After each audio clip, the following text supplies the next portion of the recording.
banjirnya datang dari dekat, bahwa Tuhan hidup kami dalam kesejahteraan.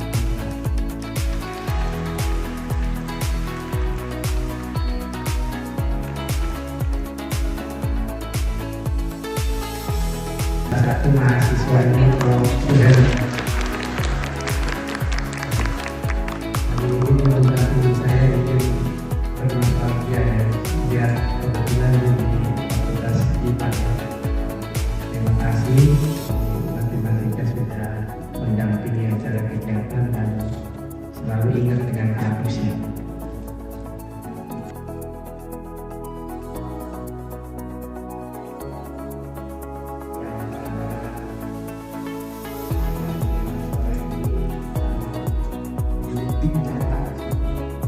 Data itu tidak hanya didiamkan saja, informasi ini bisa dijadikan sebuah keputusan.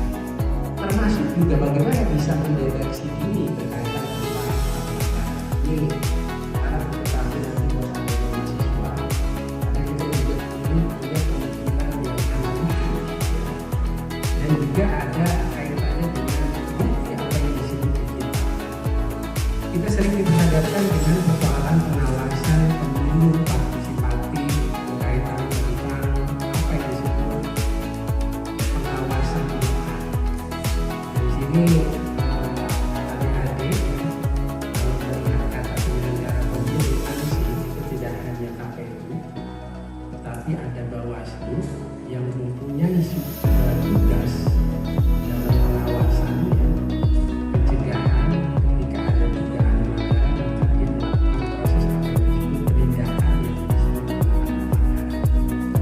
Nah, nanti di sini hadir konsep berkaitan dengan literasi data.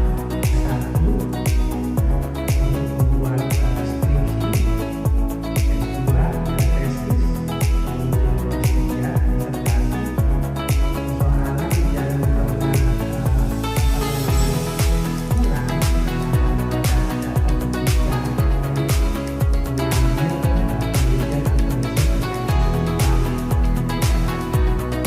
kemudian juga transparansi bahwa itu sebagai lembaga publik. Jadi kita terbuka sekali karena ini adanya di ruang situasi di mana di wilayah Jawa Barat. Jadi silakan berkoordinasi. Kalau ditanya silakan tanyakan. Kita banyak berkoordinasi dengan Korped kami yang intens. Mungkin berarti secara teknis yang mahasiswa tidak berbagi jurusan. Ini persoalan menyangkut apa yang disebut digital informasi. Sekarang ini tidak ada digital ini orang mau login yang A dan C ini AI. Nah ini informasi ini mudah didapatkan. Tapi akan banyak kerjasama. Tantangan ke depan dalam proses pengawasan pemilu di era digital ini terutama berkaitan tentang big data. Data itu tidak hanya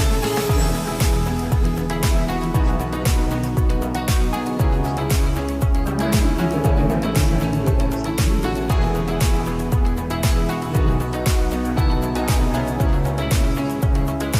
isu yang selama dalam proses pengawasan kaitannya dengan apa yang disebut politik uang, kemudian juga kaitannya dengan netralitas ASN dan juga kaitannya dengan penyimpangan yang berkaitan tentang logistik. Ini harus diketahui.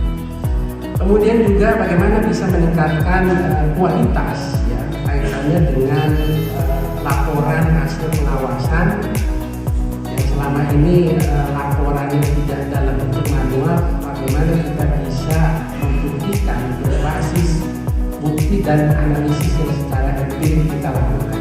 Persoalan-persoalan yang ada secara konkret kaitannya dengan tantangan-tantangan penyelenggaraan pemilu serentak. Apalagi kemarin ya, ini harus tahu informasi dari mahasiswa. Pasca kemarin MK mengeluarkan putusan MK di 135 ya. Ini ke depan ini apakah mungkin walaupun banyak pro dan kontra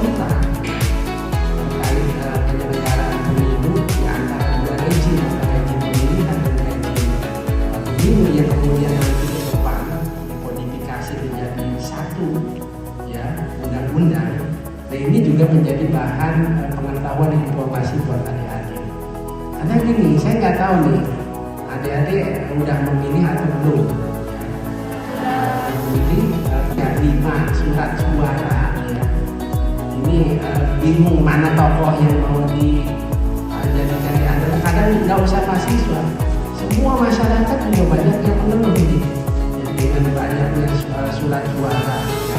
Ini menjadi bahan pengetahuan ke depannya. Ya. Nanti di literasi data yang nanti akan disampaikan oleh narasumber ada Prof. Agus Irwanto dan Prof. Hendra. Silakan nanti diskusikan apa-apa saja yang menjadi bahan ya, ke depannya, terutama juga berkaitan tentang persoalan literasi data. Kenapa kita harus bisa berkolaborasi saat ini? Ya. Termasuk juga bagaimana kaitannya dengan pemanfaatan apa yang disebut sumber daya keilmuan atau pemindahan sosiolog untuk mendukung proses pengawasan itu dalam literasi.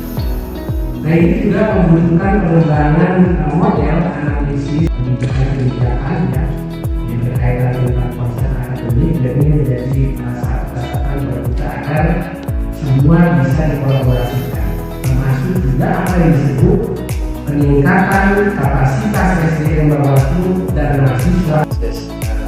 Kegiatan narasumber nanti ini bukti ya, yang pada saat itu walaupun ini persoalan base data, nah nanti apa yang mau kita proses dari hal tersebut ya. Nah, untuk itu saya berharap ya kehadiran dari mahasiswa ini. Ucapkan terima kasih kepada Bapak Dr. Adi SPDMM yang telah menyampaikan sambutan serta membuka secara resmi kegiatan pada hari ini. Mohon izin pimpinan untuk berkenan melakukan penyerahan simbolik oleh Bapak Dr.